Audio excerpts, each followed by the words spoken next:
Super. So hello everyone and welcome. My name, I know many of you, but my name is Samantha Musoke, the IFR4NPO project director for Humentum, and I'm dialing in from Uganda, where I have lived for 20 years. You're very warmly welcome as participants representing a range of stakeholder groups from across East and Southeast Asia. This meeting is part of a series of regional events being held to promote engagement with the project's consultation paper. I'm joined today by Karen Sanderson, who's the IFR4NPO project director at CIPFA, and she'll be taking us through the majority of our time together. Please do take this opportunity to introduce yourself in the chat function with your name, your organization, and your country. So I'll give a little pause for us to start doing that. So there's the chat at the bottom. And you can type to everyone. I can see Billings there. So if you can put the country that you're in, maybe the organization, something like that, then we can all have a sense of who's in the room, which would be fantastic. Okay, you'll notice that we have a live transcript running along the bottom, which is especially for the benefit of the hard of hearing. If you don't find it helpful, you can turn it off on your own screen. There's an option at the bottom, and the more you can hide subtitle, and that will take off the closed caption words at the bottom of the screen if you find it distracting. Super. Okay, so thinking about our plan for our time together this morning, we've got a packed timetable.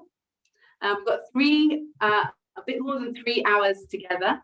We've got a lot to get through, so we will move fairly swiftly and respect your time. If you have any comments or questions as we go along, please do use the chat function and we'll do our best to answer these in the session or follow up after the meeting. You'll see from the screen that there are 3 sets of topics, topic 1, topic 2, topic 3.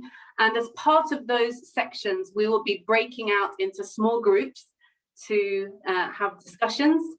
And we're really looking forward to hearing your views and your ideas and participating in those discussions. Please be brave and come forth and share. I should mention that today's meeting and discussion is intended to help you better understand the consultation paper and for us as a project team to hear your thoughts. But it doesn't constitute a formal response to the consultation. And we really strongly encourage you to submit your own response separately, and we'll show you how to do that later.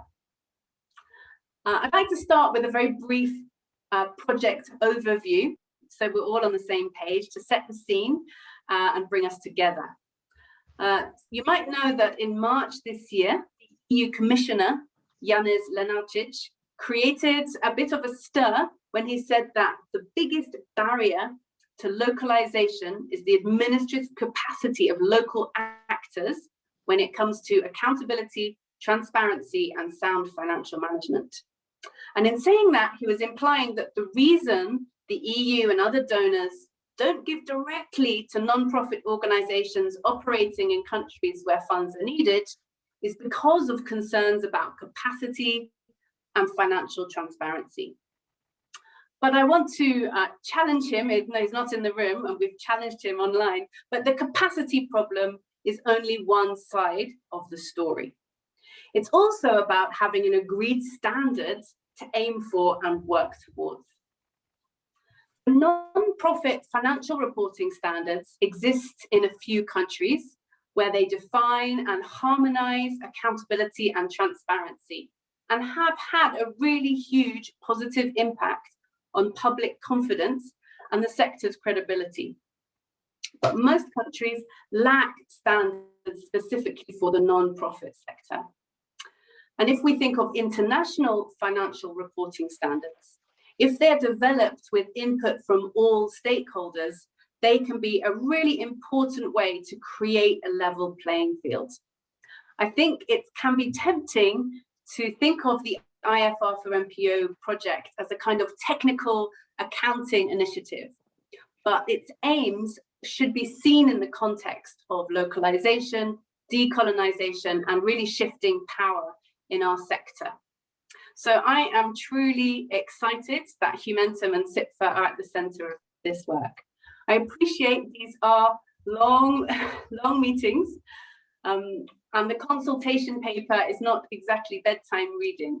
And if you work in a non-profit organization or a donor, then responding to accounting consultations definitely isn't on your job description.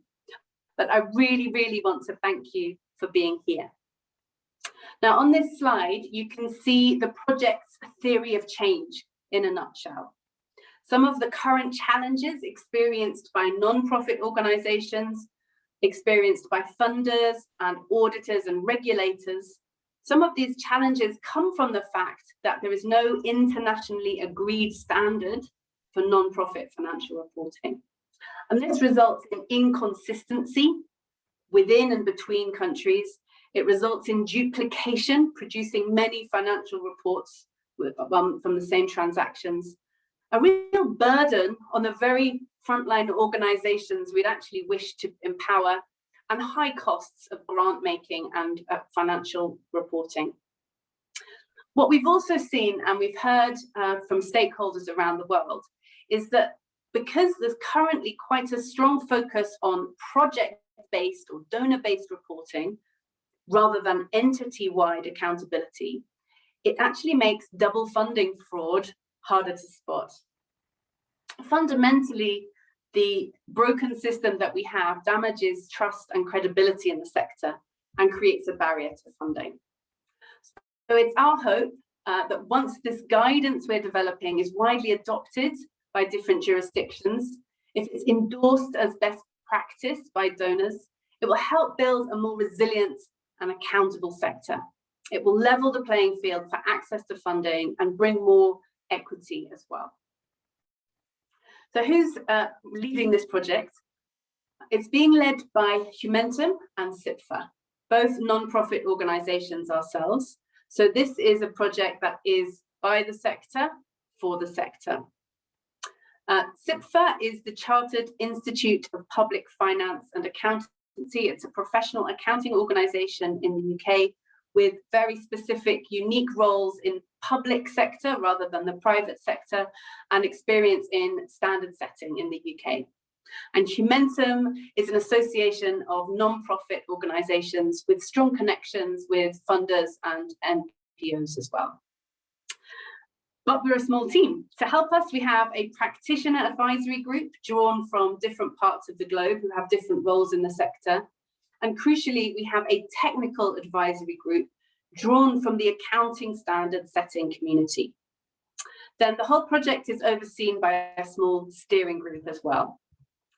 These wonderful members work on a voluntary basis, and there's more information about them on our website.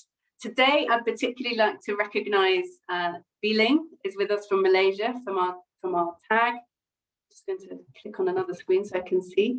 I believe Yiling Jiao is here as supporting our country champion in China. Jenny Kif is here as a PAG member based in Vietnam as well. So we're really honored to have these members working with us and very proud of their contribution. Thank you so much. In terms of how the project is being rolled out, it's being delivered in 3 phases, which is consistent with the process used in setting all international accounting standards. We've just completed the first phase with the publication of the consultation paper at the end of January, and we're now moving into the development phase. And these meetings that we're having now with you will provide really important input for our next steps.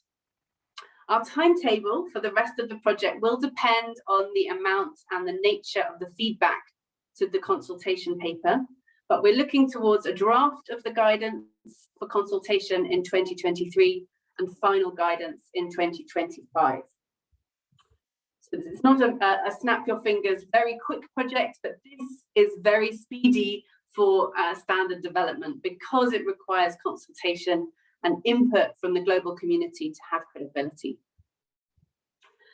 You can see from this snapshot here that we've made fantastic progress in raising awareness and engaging stakeholders all over the world, including international non-profit organizations, as well as local ones, regulators, donors, auditors, and the accounting community. And in addition to the PAG and the TAG I mentioned, we're also supported by country champions who help to raise awareness of the project in their countries. We don't have many country champions in East and Southeast Asia. So if you'd be interested in taking on that role, please do reach out, and I'd love to have that conversation. No commitment, we can just discuss what it involves and see. Then we also crucially have a donor reference group, being such an influential stakeholder group that includes the World Bank, the USAID, the Foreign, Commonwealth and Development Office in the UK, as well as other foundations, including the Nippon Foundation in Japan. So with that brief introduction, let me hand over to Karen Sanderson from CIPFA, who will take us through an introduction to the consultation paper and our topics today. Thank you so much, Karen.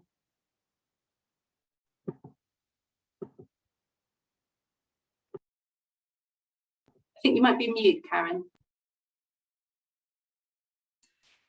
Thank you very much. Sorry, and hello. I'm having a few technical issues today, so apologies if the slide deck is a bit slow. As you've heard from Sam, the objective of this project is to provide guidance that is internationally applicable and it can address known problems in NPO financial reporting. The project has 3 objectives for developing the guidance. The first is concerned with improving the quality, transparency and credibility of financial reports from non-profit organisations with international high quality guidance that is relevant no matter where you are in the world. The second objective is about providing information that is useful to users of financial reports for accountability and decision making, and in doing so balancing the needs of users with preparers. The final objective is around addressing the accounting issues that are specific to non-profit organisations to promote comparability. And all of the proposals for the development of the guidance will be made with reference to these objectives. Apologies, I have got a very slow computer today. So where do we start with this consultation paper? It has been produced to develop the conversation about financial reporting with non-profit organisations.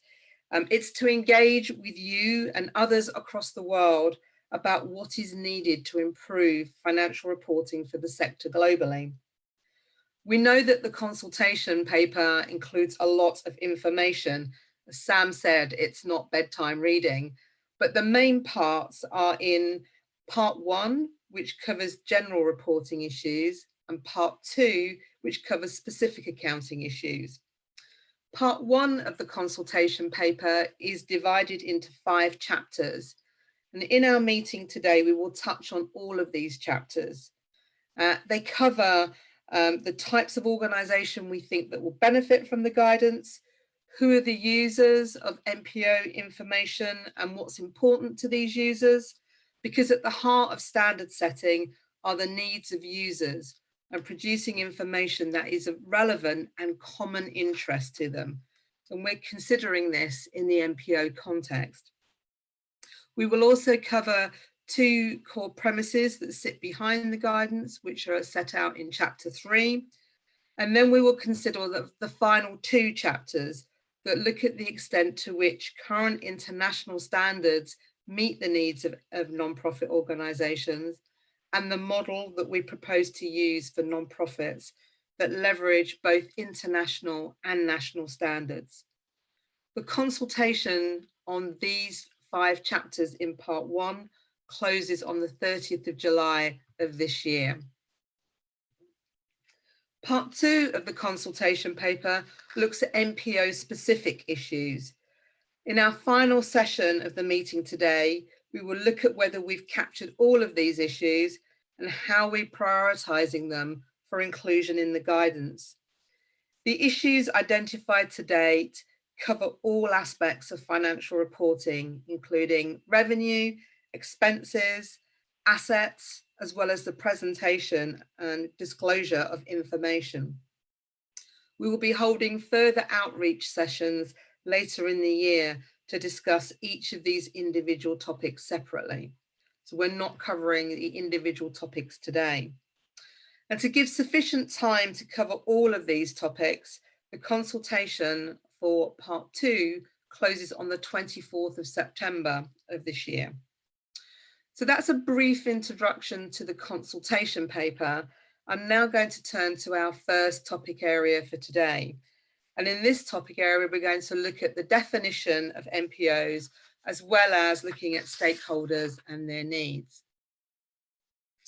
So firstly, I should explain what we mean by NPOs. We're using the term non-profit organisations in this project to cover a range of entities, but you may be more familiar with terms like NGOs, charities, membership organisations, charitable trusts. But because this sector includes such diverse organisations such as churches, universities and hospitals, we wanted a term that would incorporate all of those. And also because of the diversity of the sector, as well as trying to find a single name for it, we think that it's going to be difficult to produce a single definition in internationally applicable guidance that covers all organisations that might benefit from the guidance. So in this consultation paper, we are proposing that non-profit organisations are defined by reference to 4 broad characteristics. This characteristics approach means that an organisation might be a non-profit organisation if it meets any combination of the 4 criteria on the slide in front of you. 3 of the criteria are concerned with an organisation working for social benefit rather than producing a return for investors. These criteria include delivering services for public benefit, surpluses or profits being used to deliver services for public benefit, together with assets being held for delivering services rather than for financial return. In addition, voluntary funding could be significant for non-profit organisations because the existence of voluntary funding might be important to distinguish non-profit organisations from governments because they all work for society at a whole, but in very different ways. We recognise that definitions of non-profit organisations already exist internationally, but we don't believe that these are designed for financial reporting purposes. For example, the statistical framework used internationally has a definition for non-profits that doesn't recognise that some entities produce profits that are used for public benefit. And as you will see from the slide in front of you, there are private market bodies that we might also consider to be non-profit organisations for financial reporting purposes because of the way that they invest their profits. So what we need for financial reporting doesn't quite fit with the widely used statistical framework, although many of the underpinning characteristics are the same. And that's why we have taken the approach to the definition of NPOs that we have in the consultation paper. So I'm going to turn now to stakeholders and their needs. The consultation paper proposes 4 stakeholder groups. Service users, those are the organisations or individuals that benefit from the work of a non-profit organisation. The second group are resource providers, those that provide funds and assets to non-profit organisations. These could be donors, people who provide grants, or they could be banks who are providing loans or other kinds of funding. The third group are regulators. This is the group that set reporting requirements or other requirements on non-profit organisations. And the fourth group that we have is society at large.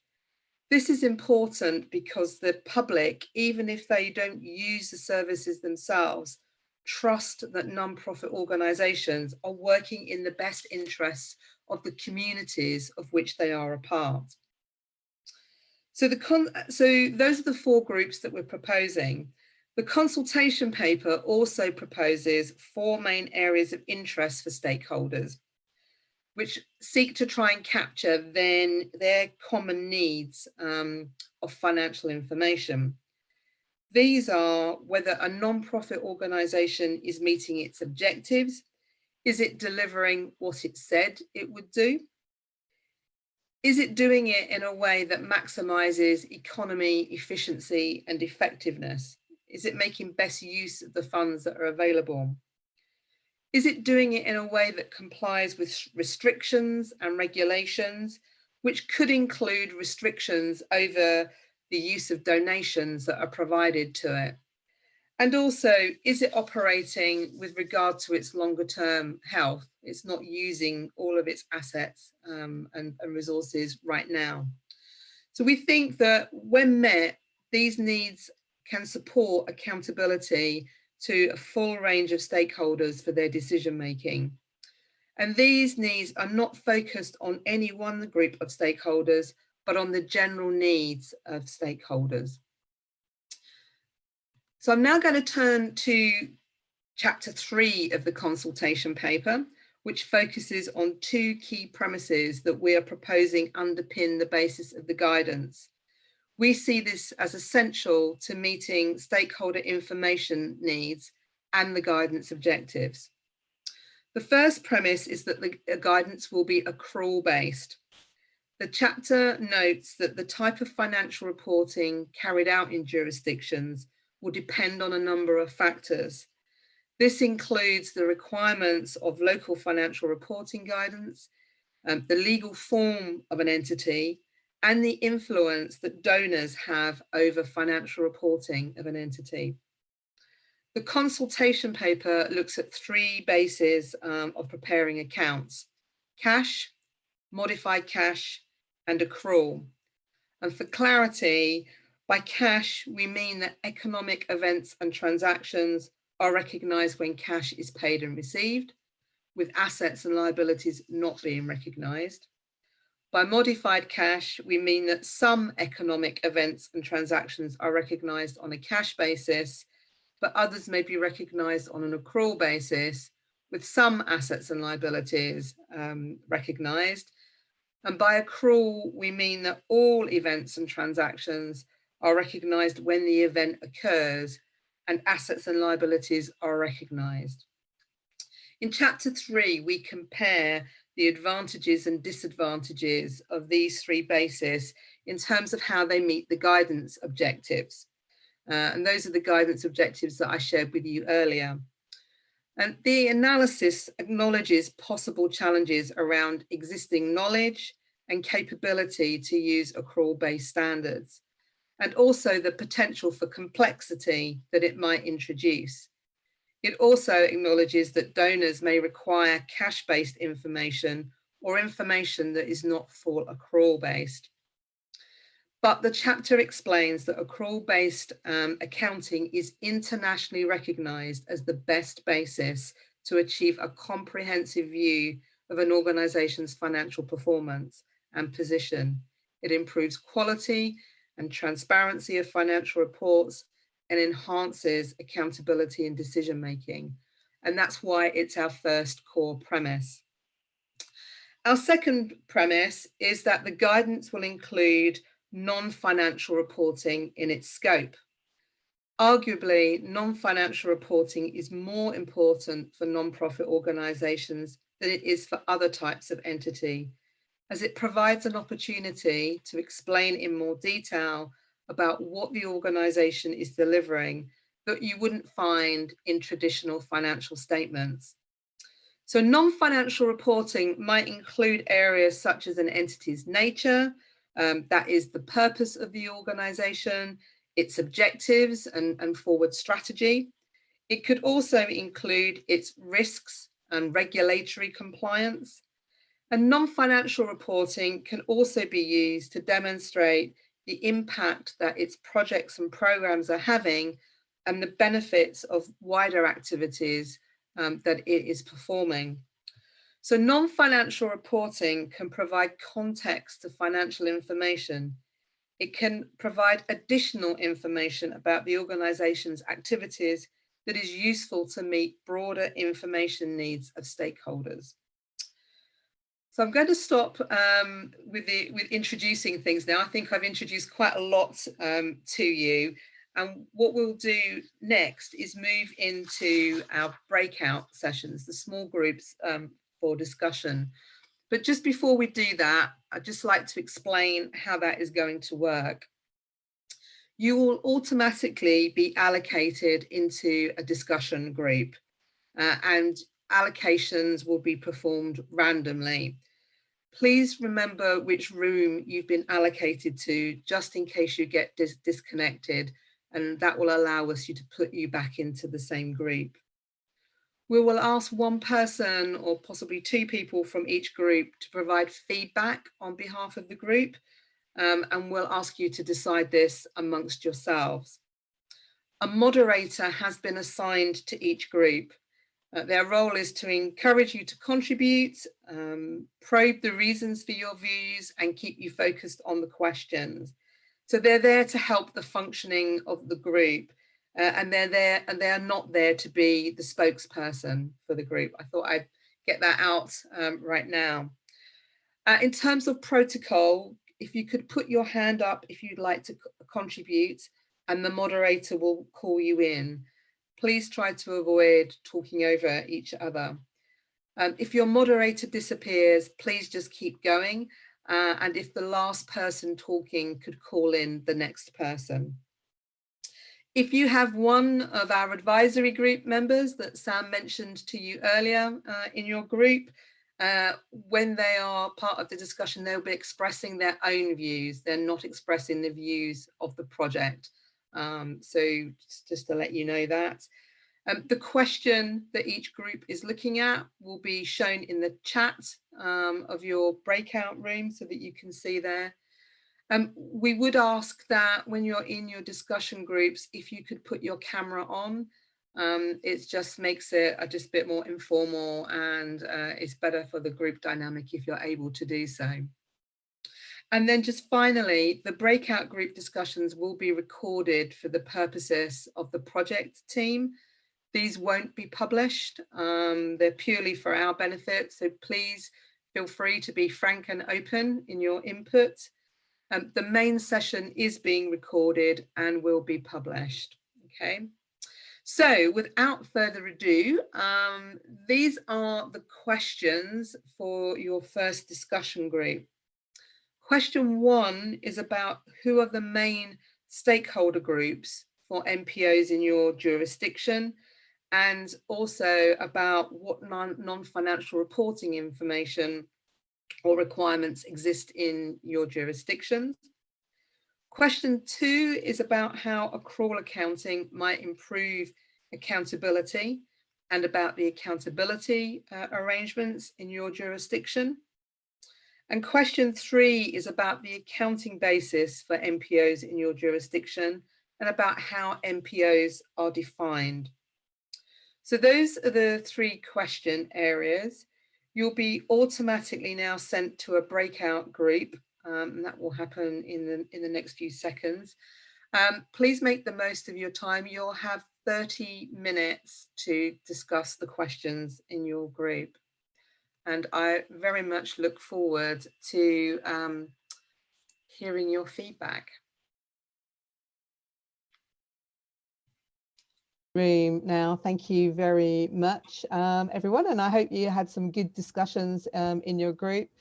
We'd like to take the opportunity now to hear some of the key points from each of the groups and ask each group to provide some feedback. But we are looking just for the sort of the top things that you talked about in your group that you might want to share with the other groups. Sarah, can you go first for us, please? Introduce your group. Sarah frozen at an inopportune time. It looks like she might have done. Perhaps I'll turn to Owen instead. Owen, could you introduce your group? Yeah, thank you so much, Karen. In our group, we had exciting discussion on the following questions. We tackled what formal accountability arrangement to stakeholders exist for NPOs in your jurisdiction, and what are the advantages and disadvantages for accountability of these arrangements, and how do they support a good financial management? So the other broader question was on accrual accounting. How do you think accrual accounting could support and improve accountability and financial management? And also what would prevent these improvements? So we had Professor Antonio, who is going to speak on our behalf. Thank you very much, Owen. Hi there. Hi, good afternoon. Yes. Hi there. Good afternoon. Good afternoon. Yes. Look forward to hearing your feedback. Yeah. Is there anything that you might ask? So I have to share something about what, sir? So just the key points from the discussion in your group. What were the key things that you took away from the discussion? Yeah. Regarding what Owen said earlier, regarding the accountability, and regarding the accounting, whether what kind of mode of accounting will be used, whether it is more about cash-based or accrual basis.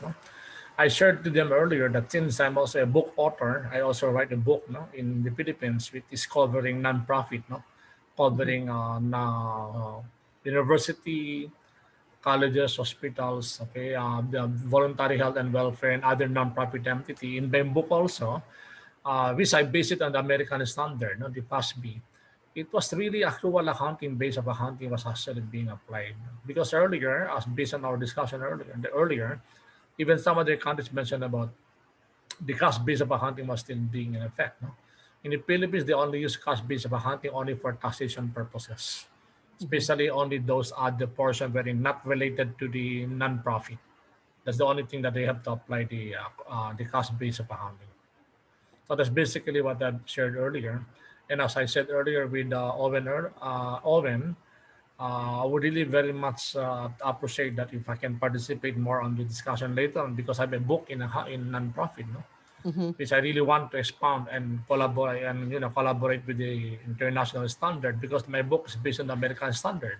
Yeah. And I really want to look forward for that for the coming 5 years. Yeah. And I'm really thankful for that. Great. And of course, before I've been coordinating with Malaysia, with Singapore. Also, we go to Singapore, Malaysia, and also to conduct conferences for that. And that's really my purpose for that. We need to expand, collaborate with other countries for that one. And I'm very much willing to be there. Okay. Thank you very much. Thank you. And Sam will be delighted to hook up with you after this meeting to explore that further. So please do. She'll provide her details at the end of this meeting, so you can follow up with her after that. Yes. Owen, is there anything that you'd like to add from your group? Yes, yeah. So we, Gupta, if you can hear me, you also wanted to also make your contribution on the feedback. Yeah, so I think I'll quickly conclude what we sort of discussed in the group. The main topic, I think, was split into two parts. What has been the accountability that all the stakeholders have sort of started imposing on not-for-profits, whether it's the tax authorities or donors. How has the environment been slowly moving towards a more stricter, sort of reporting and reporting regime, whether it's moving towards accrual basis of accounting from cash, or maybe disclosure of donor details and all. That is getting imposed, gradually within developing nations, and it's already there in the developed nations. Yeah. So I think the group sort of had the same direction for the whole discussion. They acknowledge that accrual accounting was the natural way for the authorities and the whole system to move towards being first going from for-profit entities where they were initially also on cash basis of accounting, and now they have you've almost 100% everywhere moved to an accrual basis of accounting. So that is the natural sort of direction that maybe not-for-profits will have to take. In the US and other developed nations, they've already gone for that because the standards came in early and the guidance came in early. But a lot of places it's still a challenge because the donors are also not working in that direction. They work on a cash basis. That was one outcome that came out, that large donors, they are used to working on cash basis of expenditure for their funds. That is why the organizations or the recipients are working like that through a change, whether it's the person making the donation or the person spending the donation. And the second one was obviously for agencies which are spending the money, they will have to put in the same kind of processes to get utilization certificates, maybe from the agencies or ground level where the money is getting spended. So that sort of infrastructure, that sort of reporting is currently not set up in a lot of nations, including India. So our whole ecosystem is used to work around the cash basis of accounting. So it is definitely a very big change. It's not an impossible change, but it's something which will have to be supported by guidance and exemptions, reliefs initially, so that the whole system sort of there's a lot of hand-holding which will be required from both the authorities, donors, as well as understanding from all the ends. So it cannot be enforced, definitely, because it will create a lot of problems, issues, especially with the current kind of environment that we're dealing with. A lot of other issues also, organizational, operational, with the whole problem happening. So that is, I think, sort of the conclusion that we sort of came as a group. So it is possible, definitely, but yeah, but there's some challenges. Yes. No, thank you very much for that. That's great feedback. And I would say for anybody who wants to contribute to the feedback, can you please use the chat function? So if there's anything that you want to add to what's been said so far, please use the chat function to add to that, and we'll pick up any comments. Thank you very much for your contribution there. That's great. We'll try and go back to Sarah's group. I don't know if we've lost Sarah. Sam, are you able just to? I hope I'm. Can you hear me? You're here. Excellent, Sarah. Yes, we can. Yeah, sorry, we did group one and the first two questions, which are: who are your key stakeholders for NPO in your jurisdiction? How do these align with the groups outlined in the IFR4NPO consultation paper? What information needs are common to these stakeholders? And the second question is: what requirements currently exist in your jurisdictions for non-financial information reporting? What are the advantages and disadvantages of existing arrangements? Pravin, and apologies if I've got his name wrong, has agreed to speak for us. He's taking notes, so we should be well on top of it. We had 4 jurisdictions in our group. Great, thank you very much, Sarah. Thank you very much, Sarah. So this is Pravin. Hi, Pravin. I'll just put my video and see if I can be there. Okay, so yeah, we had a very interesting discussion on these 2 points that Sarah had just listed out. We did agree that the major stakeholders in all jurisdictions are the funders and the regulators. The end users and the people who are actually receiving the benefit of it really don't function or figure out in the kind of reporting requirements that are made by these entities, except kind of a requirement when they use it for going back to the state, to the funders to say that we've done a good job. So as of now, we don't have a regulatory requirement or an expectation other than from funders and regulators. Sorry, that is what has come out. Yeah. The other aspect that comes out is that the effective compliance is the whole this process of setting up standards will have to be accepted by the regulators more so, because the change is to come from them very, it is difficult for them to accept a change and to accept the reporting requirements. As of now, their expectation is mainly around utilization of funds and the people who send the funds to them, especially in the cases in India where it is foreign funds that come in, and how those foreign funds are utilized and who are the beneficiaries. That is a very important area where our regulators look at. As far as the funders are concerned, they are also looking at it from the cash perspective more so, except to the fact whether they would be required to commit more funds subsequently, and what are the commitments being made by the organization, whether it is functioning as per their expectations.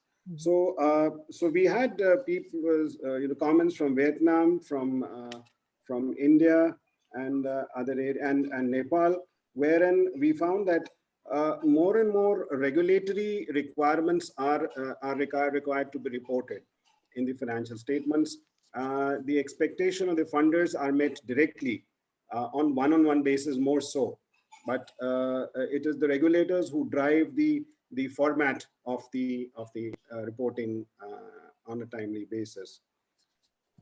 So even though this initiative was described to be welcome, at least it will drive some thought into the regulators and the funders to agree to where they don't agree to. So there would be some agreement on a disagreement as of now. So this was regarding the first question. Yep. The second question also, it revolves around non-financial information, and it was in Vietnam, it was found that more about the employee utilization, the people, whether the organization is taking care of the people who are there employing, they need to report about it, and whether the employees are satisfied, they are being treated well on a one-on-one basis. Otherwise, in India, there is no specific requirement for non-financial reporting, except the fact that the details about the funders and the recipients, they need to be disclosed very clearly, where the money is coming from, where it is going, regardless of the fact that who is giving how much. And as of now, with the new change in the regulation that are coming in, the reporting requirement about who is actually giving the money also has to be taken care of. So apart from that, there's not much of regulation on the non-financial front. Reporting no impact analysis, right? So the impact analysis, etc., also is not expected by the regulator. They are not looking at it in the financial report, even though most of the organizations are giving that, which is necessary for them to sort of justify their work. And it is mainly driven by the organization's requirements to satisfy the regulator and the funder both. More so the regulator, because they need to go for exemptions of taxation, especially in India. So as I see, only Vietnam we could find some kind of requirements for the employee reporting that was that has been mentioned out. Otherwise, we don't have much of a regulation in that area. Great, thank you very much, Pravin. Very comprehensive feedback there, which is great. Really interested to hear, and the focus on funders and regulators in your experience. So that's really helpful. And if anyone again wants to add to anything that Pravin said, if you can put any comments in the chat, that would be great. And finally, to Fanny, if you could introduce your group, please. Sorry, I was muted. Yes, hello everybody. So yeah, we also had interesting conversation. I had a group with people from Indonesia, China, Malaysia, and Singapore. However, we didn't manage, I think nobody really felt comfortable to give feedback. So if you don't mind, I will gather all the, the contribution that took place during the group. And maybe if people from my group want to add to what I'm going to say now, please feel free to do so. So the first question I had was, how are NPOs defined in your jurisdictions? Now, we took a criteria approach, contribution from China. One thing is for sure is that the objective of the organization is a criteria. It needs to be for social benefits. Another important criteria is no financial return. Another contribution from Indonesia was that resources come from donor that do not expect a return. The organization, so the non-for-profit organization itself, don't make profit, and if so, that profit will not be returned to the donor, but rather to the beneficiary. And finally, the last criteria is that donation, so they work based on donation, and this donation cannot be transferred back to the donor. I didn't have the end of the explanation, but I guess that means that the donation, you know, needs to be spent again for the profit of the beneficiary. Mm-hmm. I'm pausing here and giving the opportunity to my group maybe to contribute a bit more. I hope I captured your main ideas, but if they could put it in the chat, I also need to keep us moving in terms of time. So if anyone does want to add to what Fanny says, if they could do so in the chat, that would be great. Okay, so the second question, what is the accounting basis for general purpose financial reporting for NPOs in your jurisdiction? So again, it was interesting to realize the lack of regulation, in fact, in that for that question. Contribution from Malaysia is that, so no specific rules for reporting, therefore no obligation to use cash accounting or accrual accounting. One thing is sure, the financial statement must be prepared, but no specific rules and regulation on how to do this, which means there is no comparability.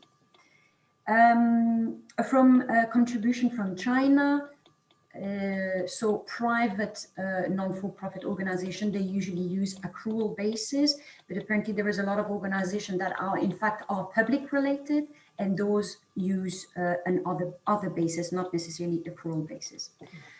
Finally, another contribution from Malaysia. There it was more cash accounting basis, but again, no regulation for reporting, only for registering. So each NGO need to be registered. Now, the way they report, that is not regulated.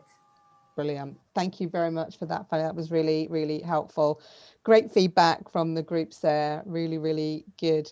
As you heard from what I was saying to Fanny, I need to keep us moving in terms of time. But if anyone wants to contribute and respond to any of the feedback that they've heard, please do use the chat and put your comments in there at any time. So I'm going to take us back to the presentation now and to the next topic area, which focuses on chapters 4 and 5. So we're going to look at the guidance that already exists and how it can be used to develop guidance specifically for NPOs. We're proposing to start with guidance that already exists because that will help us to produce guidance more quickly.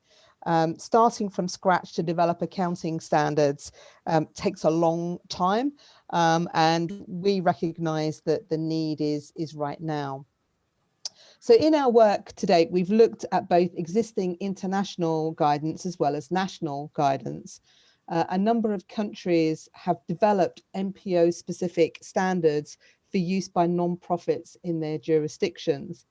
And our experience is that national guidance tends to be built on the standards being used by the private or public sectors, or sometimes both, in their jurisdictions. Our experience that it is designed to meet country-specific context, which take account of local legal requirements and also community expectations. So we've seen that national guidance can be built on international frameworks or local gap, it varies.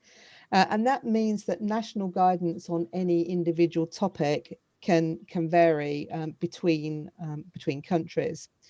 So while national guidance has been developed through local due process with well thought out positions, it hasn't been considered outside of an individual country's context, and it hasn't been through international due process. The project team feels that the likelihood of adoption of the guidance internationally would be improved if there is an international framework that sits at the heart of it, that has been through international due process with an accepted conceptual base. So we concluded that international guidance would provide a better base than national guidance. We'll just try and move us on. So having concluded this, in chapter 4, we look at the extent to which the 3 existing international frameworks, the suite of international financial reporting standards, IFRS for SMEs, and the suite of international public sector accounting standards, would allow the project objectives to be met. So we've examined each of the frameworks against 3 criteria. The first being whether the framework addresses NPO specific issues. The second, the likely familiarity that non-profits have with these standards, and related to that, the ease of use. And finally, the feasibility of producing guidance within the project resources and timeline. This analysis showed that no one framework performs well across all of the criteria. IPSAS, the International Public Sector Accounting Standards, performed better on NPO-specific accounting issues, where there are similarities between certain transactions, particularly transactions for social benefit rather than for profit. But IFRS for SMEs performed better on ease of use and familiarity, primarily because it is a single standard that is intended to be used by a variety of bodies. It has some of the complexities that are associated with full IFRS and IPSAS removed, and it's only updated periodically, unlike IFRS and IPSAS, which are under constant review. It was also more feasible for the project team to build on this standard within the resources available. So, with no one framework meeting all needs, we're proposing that we, apologies, I've gone too far. Just get back. That we use a model that uses all of these. So as a consequence, we're looking at a model that is based on IFRS for SMEs as a foundational framework. This would help in providing a stable base. But because we know that IFRS for SMEs doesn't meet all of the NPO specific issues, we would then build on that. So in this model, we're proposing that full IFRS and IPSAS and their conceptual frameworks are used where IFRS for SMEs has got an NPO specific gap. We're also proposing that the model draws on national standards as part of this as well. And we feel that if we can use all of these resources, that will help develop NPO-specific reporting solutions. And this approach accesses the most appropriate elements of existing guidance without, as I said, starting from scratch.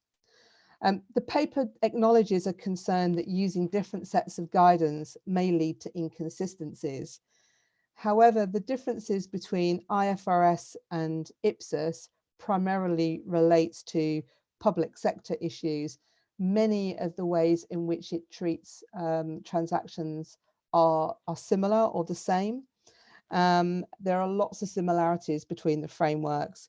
And in terms of national guidance, if the national guidance is either built on or aligned with these international frameworks, we would expect the differences between those to be minimalized as well. So we acknowledge there will be the potential for inconsistencies. The similarities in the existing frameworks will mitigate against that.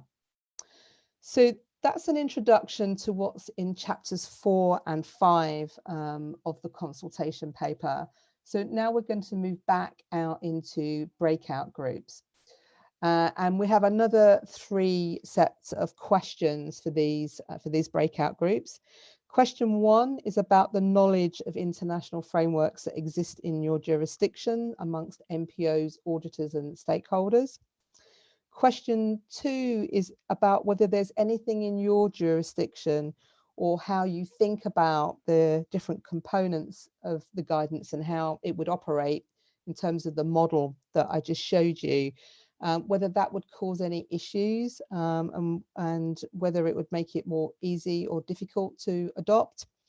And the third question is about the importance you place on using existing international frameworks as part of international MPO guidance. So those are the three topic areas, and we'll again go back out into breakout groups. So Ganthy, if you could move people back out into breakout groups. You've got about 20 minutes to discuss these questions before coming back into plenary. Thank you, Suganthy.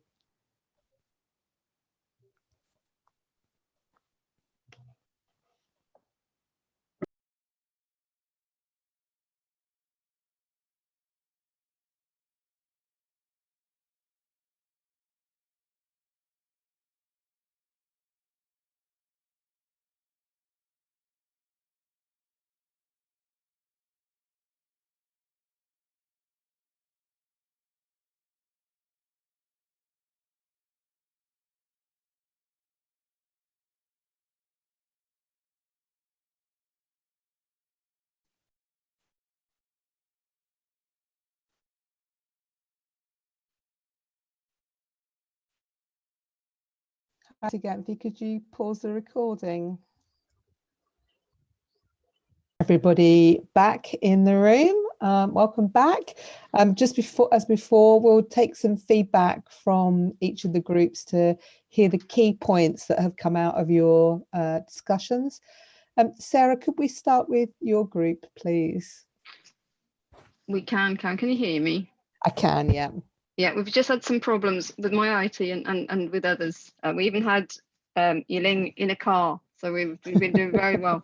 Unfortunately, nobody volunteered to do feedback, so got myself. We had feedback from Indonesia, Vietnam, and Singapore, and I think generally because there was a lack of use of international frameworks, I would say through all those jurisdictions, I thought that would be quite difficult in terms of making sure that there was an understanding, and probably there wasn't a great understanding in each of the jurisdictions that we talked about. For example, Singapore had SFRS, Singapore, I presume it's Singapore Financial Reporting Standards, and so they weren't using international reporting standards currently, and so their understanding might be a bit difficult. Although in Singapore, they do use international financial reporting standards, so there might be some understanding from that perspective in a read across. Yiling, she mentioned from her car, which was very good, that they weren't using international financial reporting standards either. That's in China for MPOs, although it was used more widely. Shanti talked about the non-profit organizations were normally foundation corporations, and there was she thought there was quite a low basis of financial reporting, and so it would be very difficult to move from there on in. In Vietnam, we talked about, Ngan talked about having a good conceptual framework in terms of acceptability, and building on that, having a conceptual framework might allow them to build on that. Having the understanding from the conceptual basis might help understanding.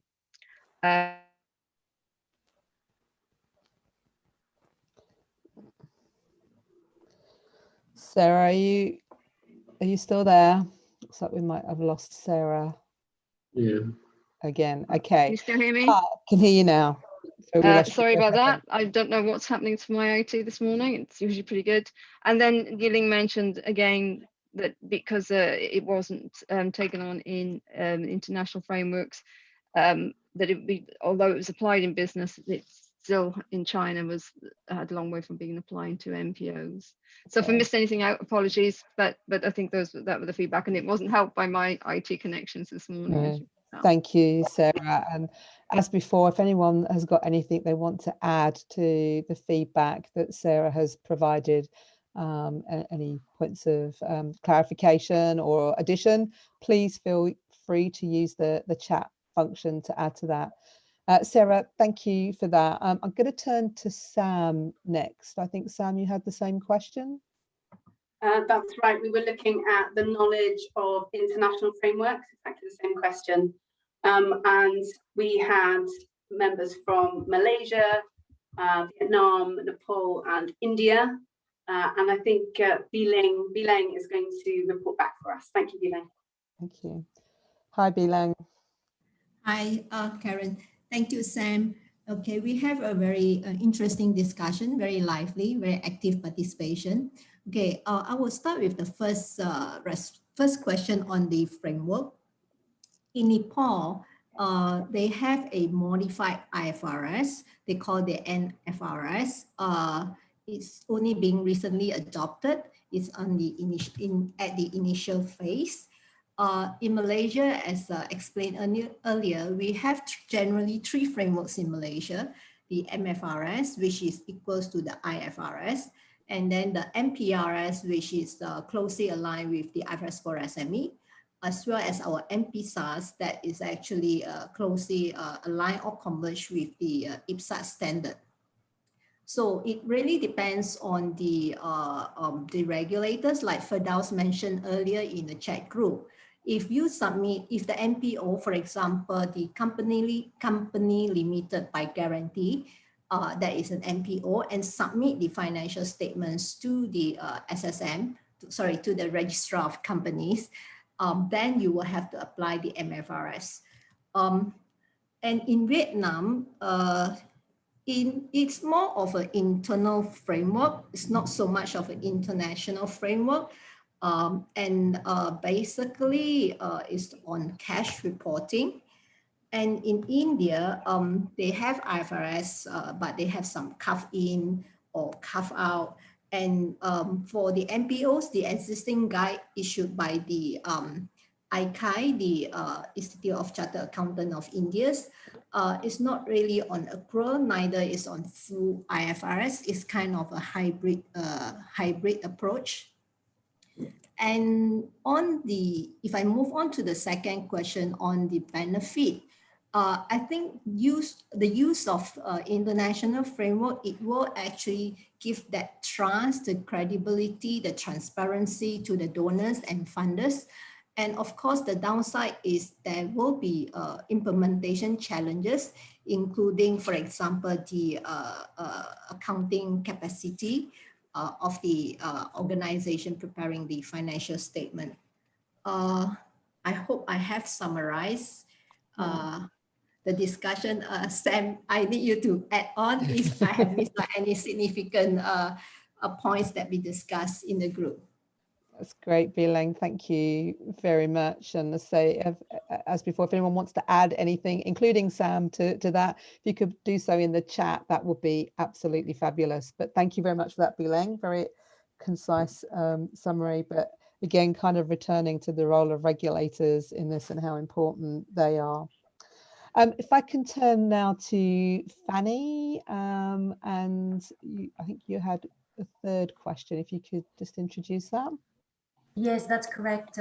So our question was, what importance do you place on using existing international frameworks for international NPO guidance, and why?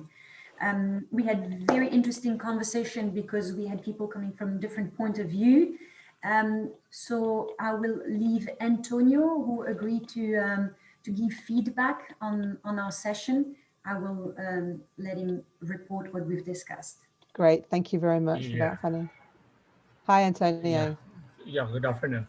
So I really agree with the international framework, because international framework is the basic concepts and principles and the foundation of preparation of financial statements. That's the reason why we really need to have international framework. But we know as years pass by, we need to there will be a lot of modification to be done for that. I think it's already started way how many years ago, no? Even in the American standard. That's the reason why earlier when we have a online conversation with this, I really agree, I totally agree that there should really be a framework, because I believe that's the foundation of everything. It's a basis of our part to follow that one. No? Yeah. But on each country, there might be some minor item that will differ from each country with another country. But for us in the European part, which we are following the IFRS right now, we are still to comply to follow those standards. Yeah. That's my opinion on that one. Thank you. And did everybody in your group think that international frameworks were the right start point?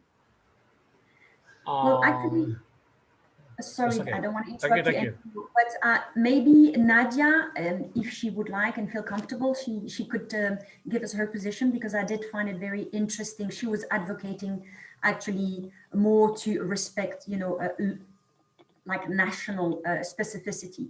So Nadia, would you like to jump in?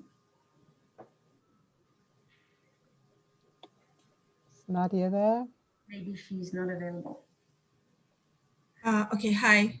Hi, Nadia.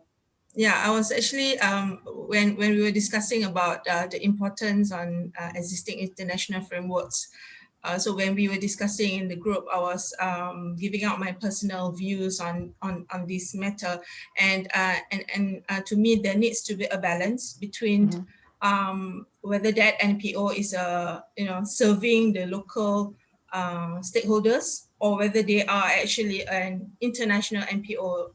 For someone like UNICEF, transparency and improved comparability is key. But for an NPO who serving the local needs, and their stakeholders are mainly local stakeholders, and their grantors are mainly providing funds for a specific objective. So from that angle, I'm not sure whether an international financial reporting for that specific NPO would would serve more benefit than cost to that specific NPO. So I personally have a mixed views on this. So yeah. Thank you very much. That you raise a really good point, and it's come up in some of our other regional events where people have talked about tiering, whether there should be different levels of standard depending on whether they're very small or very large. So it's interesting to hear that perspective, and an issue that we've heard before. Thank you very much for that. That was really great to hear that. And I just want to turn to our final group now. Owen, could you just introduce your question, please? Yeah, thank you so much. Same too, in our group, we had really interesting discussion on what would help you adopt the guidance model or make more difficult. Is there any specific about the NPO context in your jurisdiction? What changes could be made to the proposed guidance model to reflect this? So Praveen Gupta volunteered himself to present for Great, thank you. Thank you, Owen. Hi, Praveen. So hi. So I think the questions were quite straightforward, and we had representations from Indonesia, Malaysia, Sri Lanka, and Zen. I don't know from where Zen is, maybe from Singapore, I don't know, but there was a point from there also.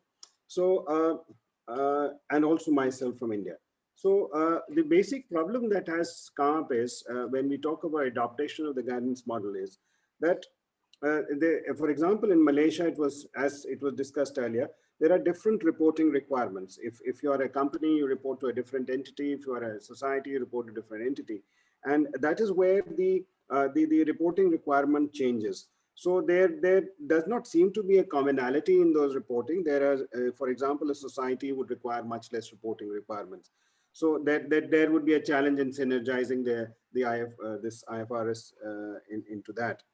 In Sri Lanka, it was felt that the challenges are more on manpower and resources, and multiple reporting for the donor and regulator requirements.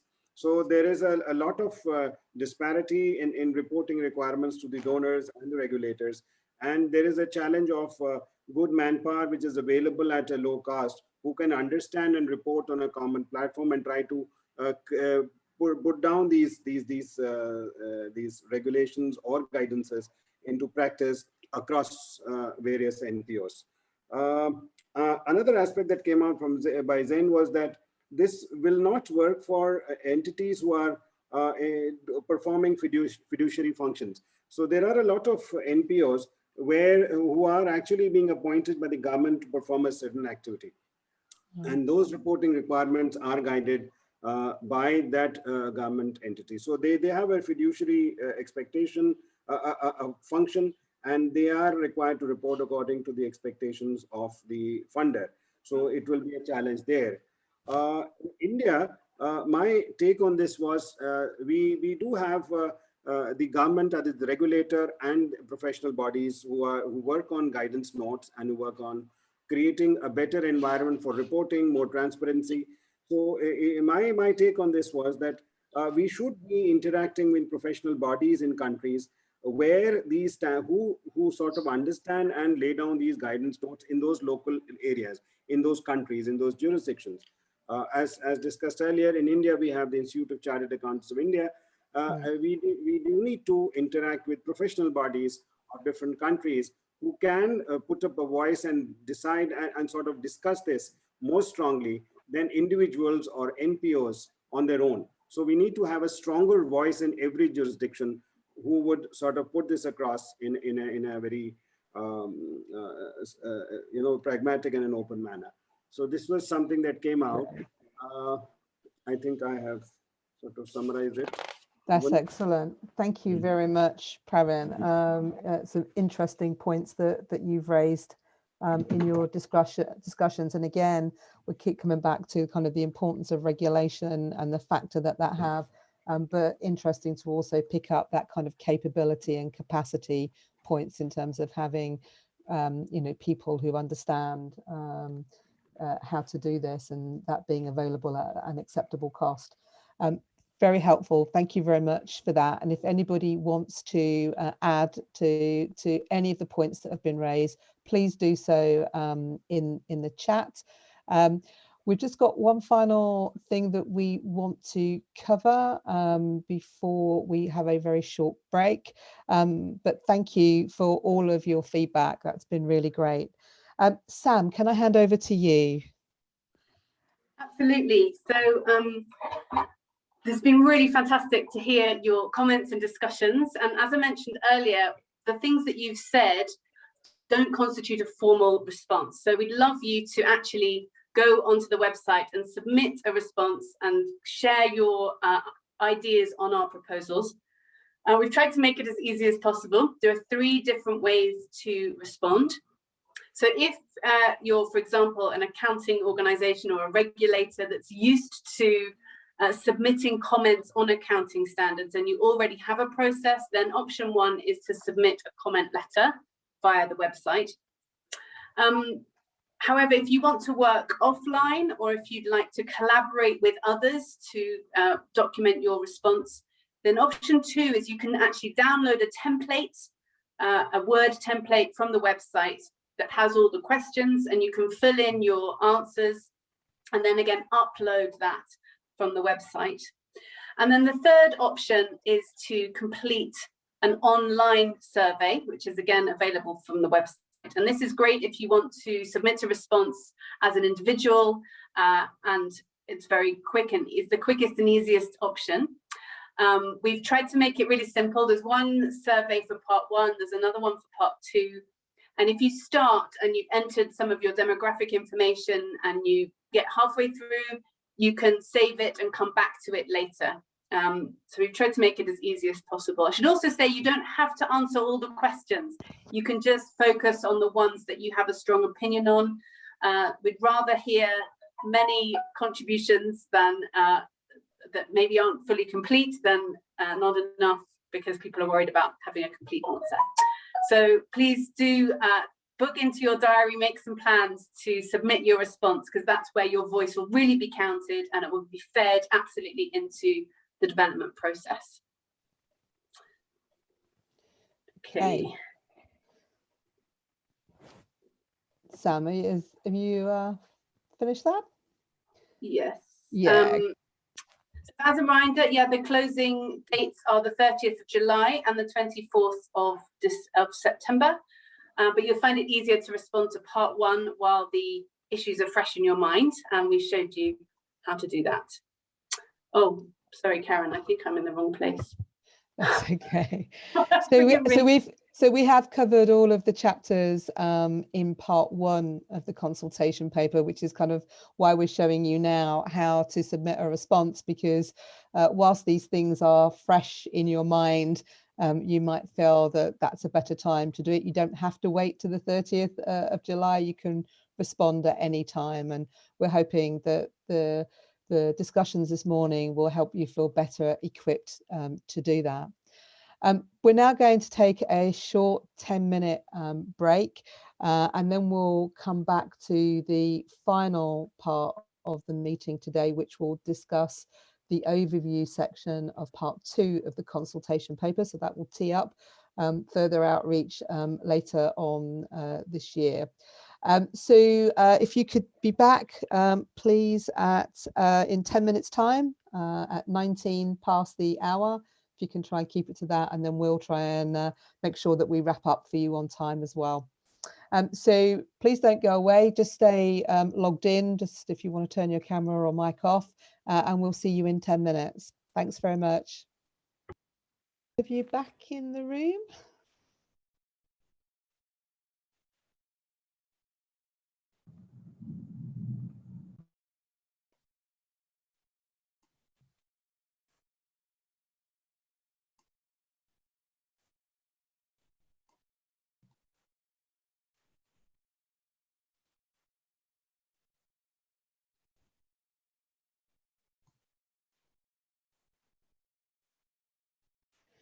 Okay, I'm going to start us back up again. Welcome back, everyone.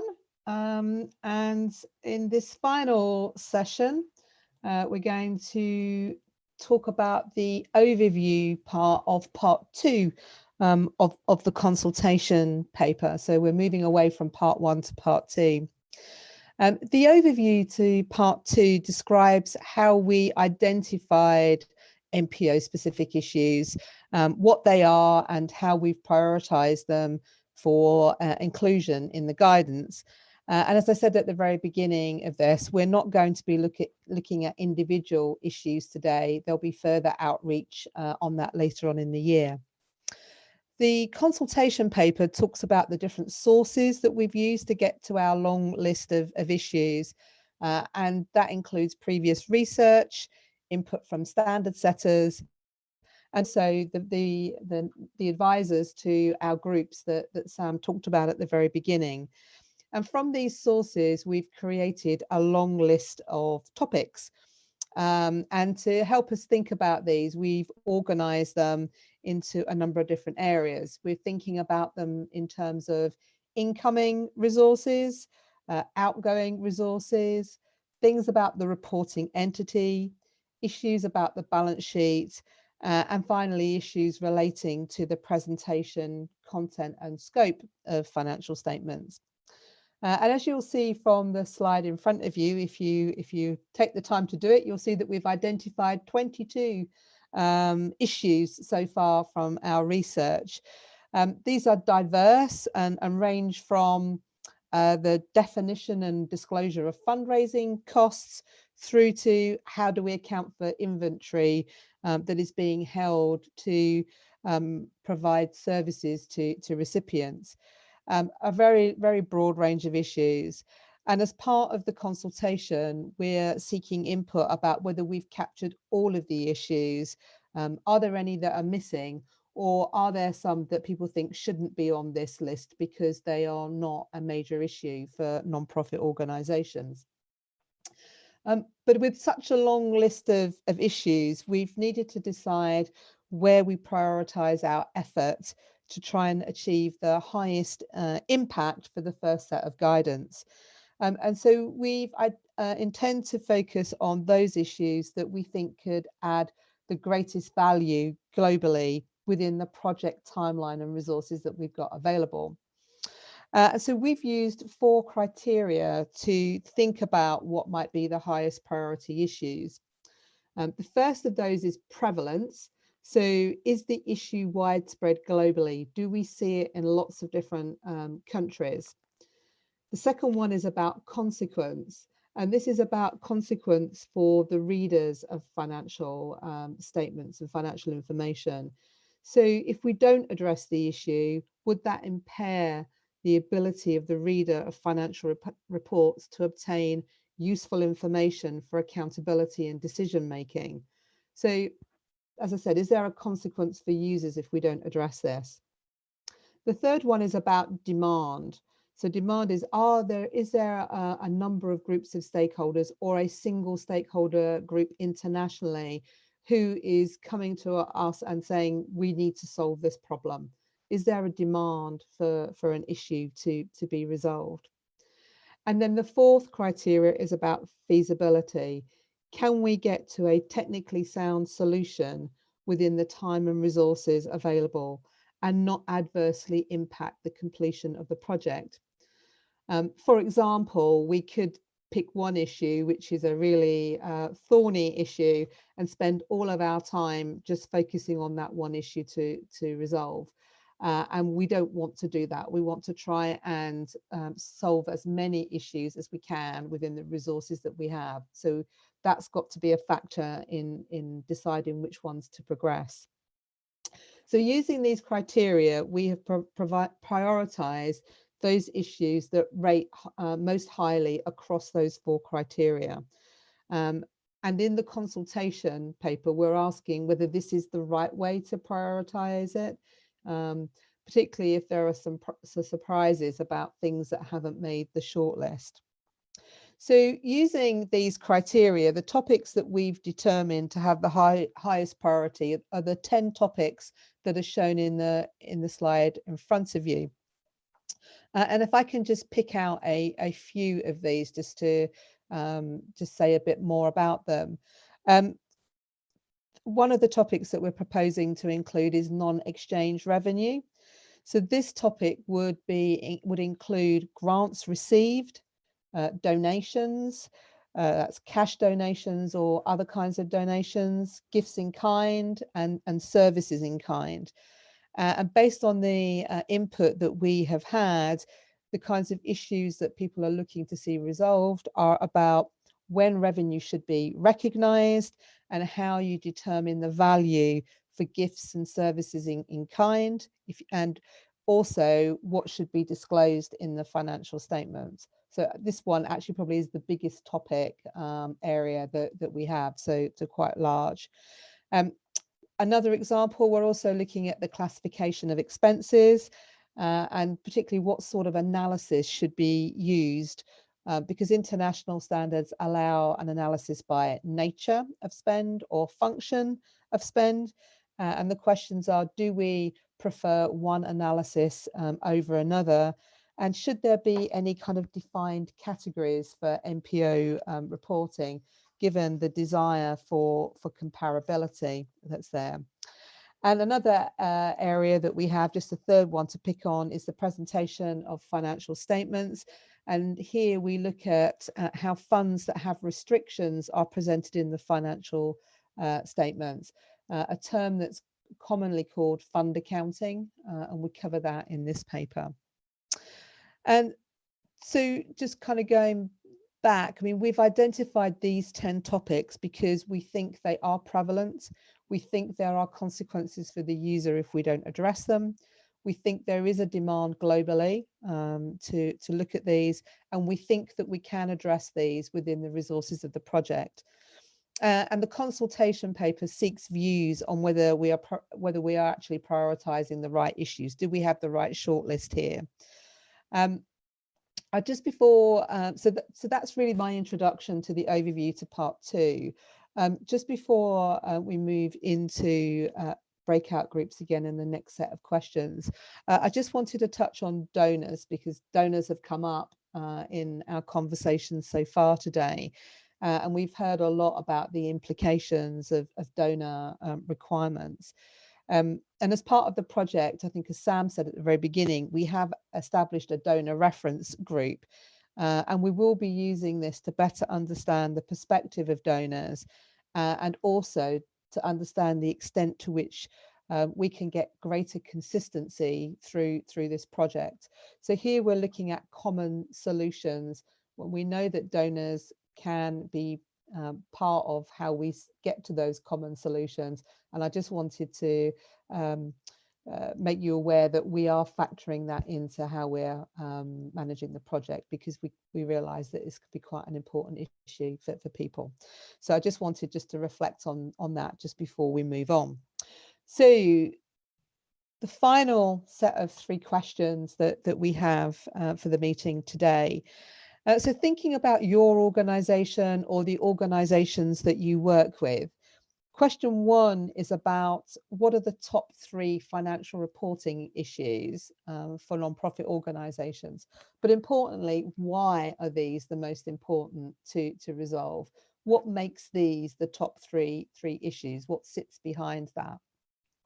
Question 2 is about more generally significant accounting issues in your jurisdiction. So perhaps a bit more of a long list about some of the issues that are there.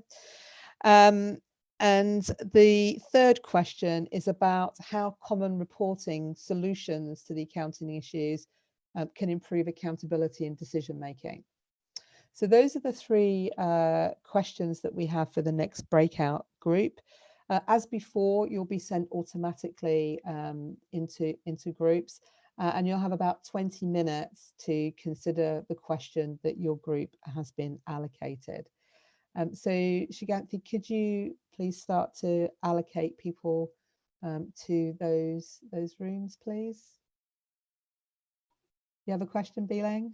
Very much back in the room now, so thank you for that, and I hope you enjoyed the discussions in the last breakout group for today. As before, we will get some feedback. Please do use the chat if you'd like to add to any of the conversation that's going on. And I'm going to start with Owen's group. I think Owen had some technology issues, but Owen, perhaps you could introduce your group and take it from there. All right, thank you so much. I'm not sure if this. Okay, thank you so much. We're tackling a question around what are the most significant accounting issues in your jurisdiction, and how do these differ between donor and regulatory reporting requirements? Would the proposed guidance model provide solution to these issues in your jurisdictions? So we had interesting discussions. Unfortunately, I was logged out, unfortunately, because of the technology. Sriste, are you still with us here?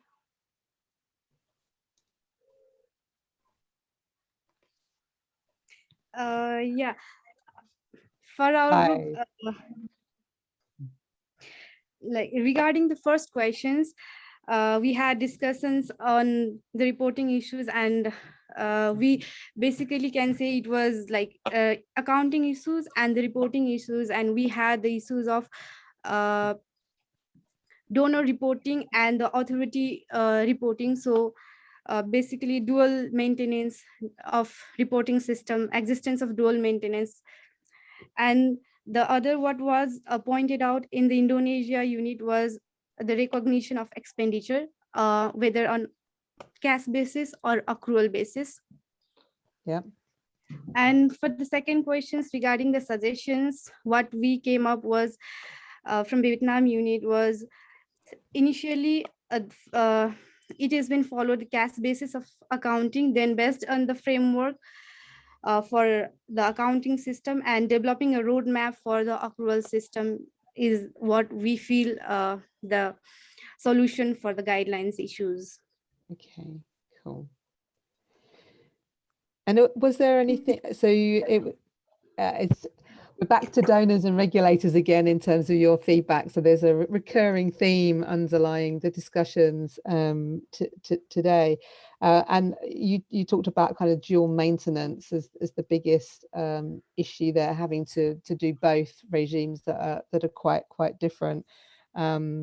which is one of the reasons why we want to do this project, to try and reduce the burden around that. In terms of accounting issues, you had recognition of expenses as an issue. Were there any other issues that came out from the group?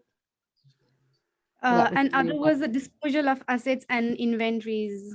Okay, brilliant. Excellent. Thank you very much for that. Thank you very much for taking that on, particularly with Owen having disappeared from your group. Very much appreciated. Thank you for that. I'm going to turn now, and again, if anyone wants to add anything to anything that Shristi has said, please do so in the chat. That would be great. I'm going to turn now to question 1, and Sarah, I think that was your group. Was indeed. Thanks, Karen. We had question 1, which was, what are your top 3 accounting issues?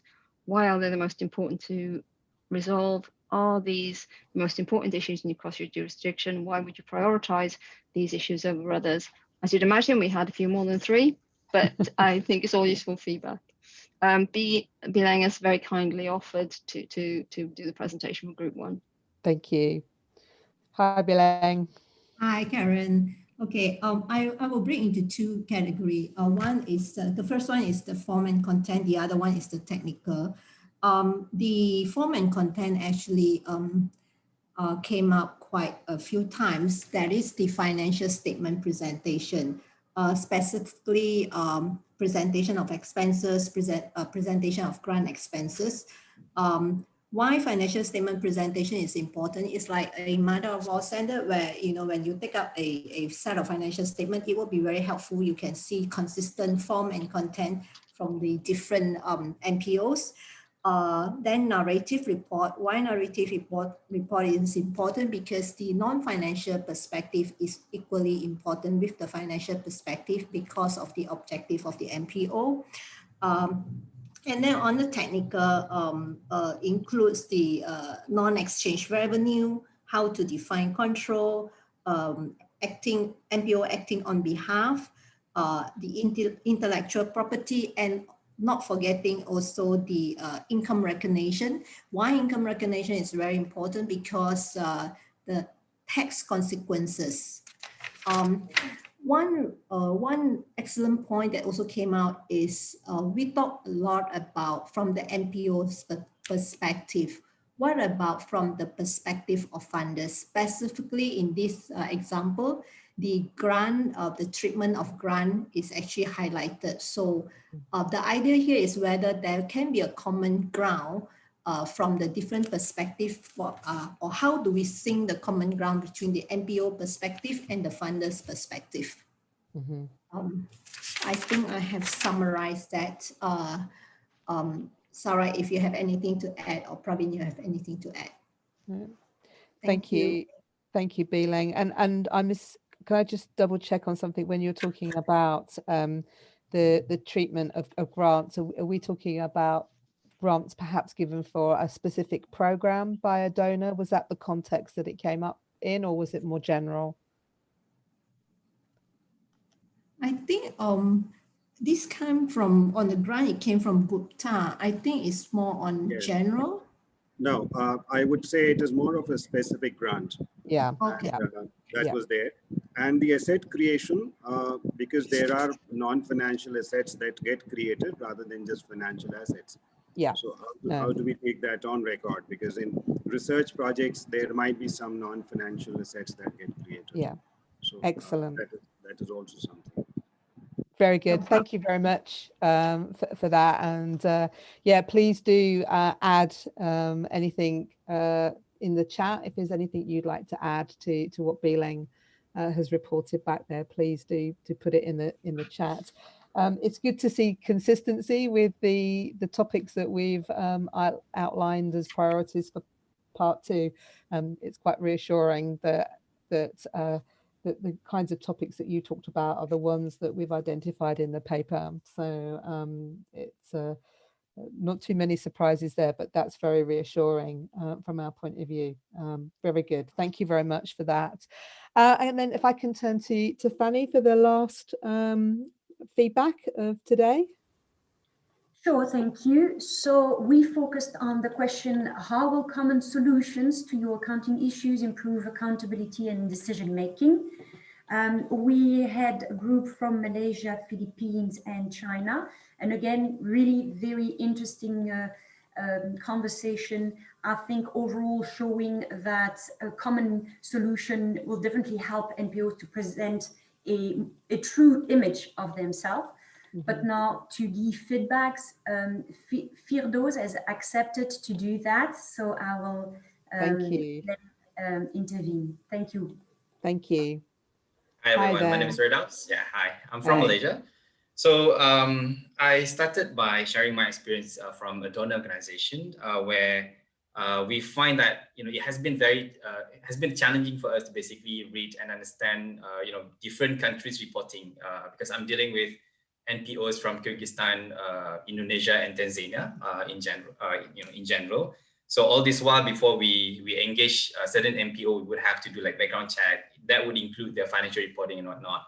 So it has been a challenge as well, not just about the framework or the standard that they're using, but also the language that they use. For example, like Kyrgyzstan will only use Russian and Kyrgyz.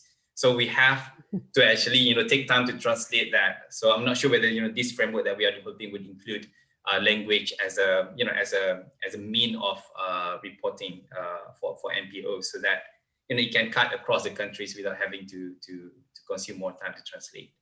So that's one. Antonio from Philippines shared, I think his experience about managing nonprofits in education, where he shared that I think from what I understand, Philippines already have a good guideline to follow, where they have a specific allocation of profit that they make.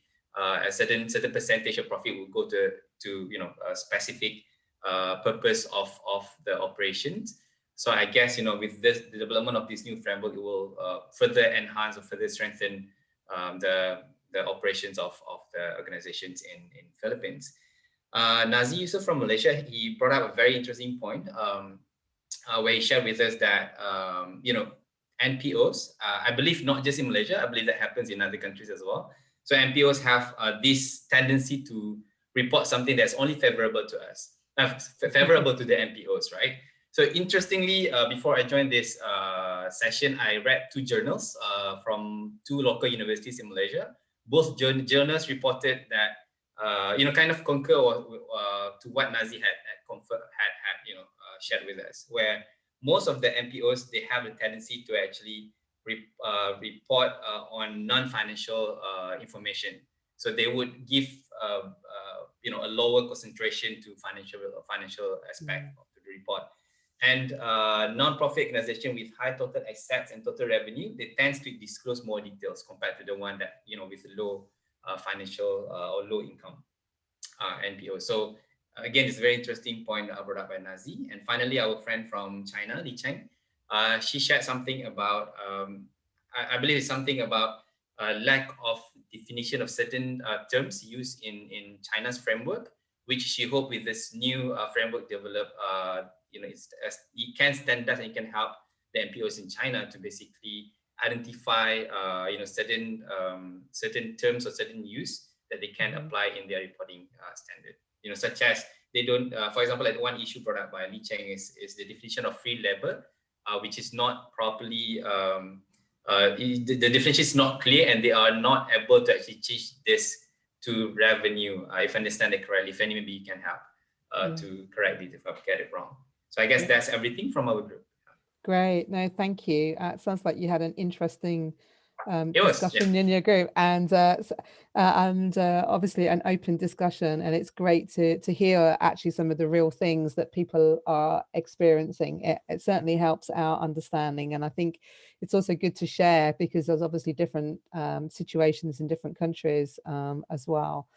That was fantastic. Thank you very much. And again, if anyone wants to add anything, please do so in the chat. You still have time to do that.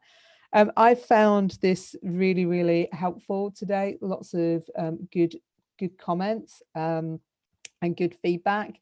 We're getting to the point now kind of wrapping up the session today. I'm just going to hand over Sam now to kind of close out our discussion. Brilliant. Thank you so much, Karen, for taking us through that really, really well presented and well thought through presentation and conversations. As Karen said, it's been so stimulating and interesting to hear all your views and comments today. This conversation really gives us some colour and regional view on some of the issues that we've been discussing, which is incredibly helpful. As we mentioned before, your words here don't constitute a formal response to the consultation paper.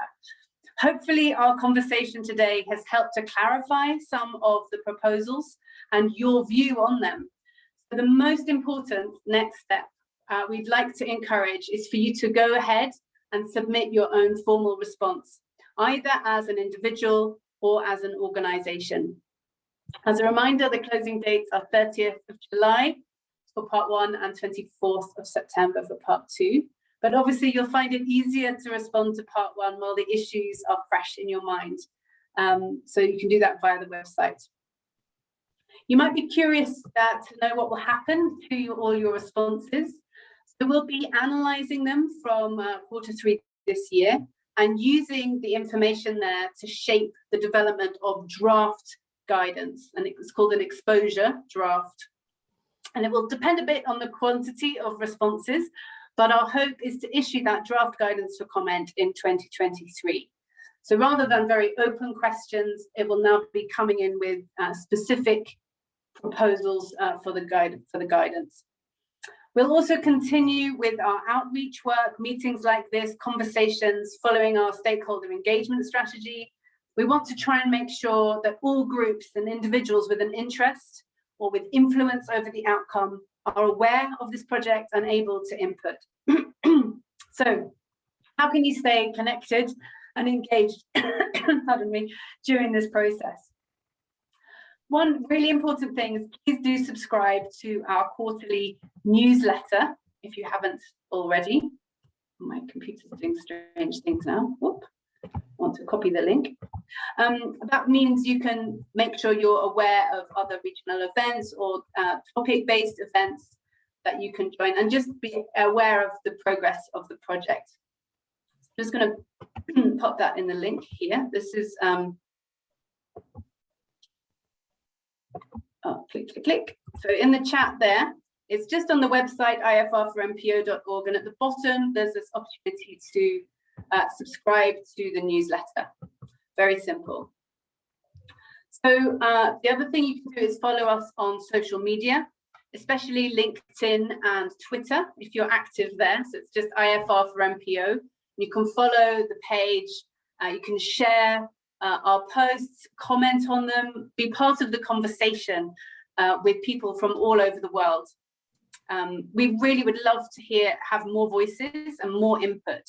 It's important that the due process of consultation and having feedback from stakeholders is really rigorous. So please help us to get the word out there. And then you can always email the project or myself. And again, I'll put that in the chat here. That's my email and the sort of project email address. You're more than welcome to be in touch that way. So after this meeting, we'll be sending a follow-up email with the PowerPoint presentation and the recordings. And these will also be available on the website on the same event page where you registered. That's where the recordings and the deck will be. So if you have colleagues in the region and you'd like to, share this recording with them or the deck, you can do that. And if you have colleagues in other regions of the world, we've still got a few more to go. Please do let them know, and they can check out all the events on our website and see which ones they'd like to register for. So again, one more link here. That's the events page, which shows all the different events that are coming up. They're all free and they're all online. So we hope we can get good uptake and contributions. And as we've seen today, the quality of the conversation has been really, really fascinating, and we've really, really enjoyed it. So the very last thing I'd love us to do is a photo for social media. So if you wouldn't mind turning on your camera, and I'll do a quick 3, 2, 1, and we'll do a smile, and then I'll take my glasses off. And you'll find yourself on LinkedIn. I'll tag you, and hopefully you can share it around as well. So 3, 2, 1, smile. Lovely, I've got it. So thank you again so much for your time. I know it's been a long meeting, but really, really appreciate your time and effort and experience and expertise. So please stay in touch.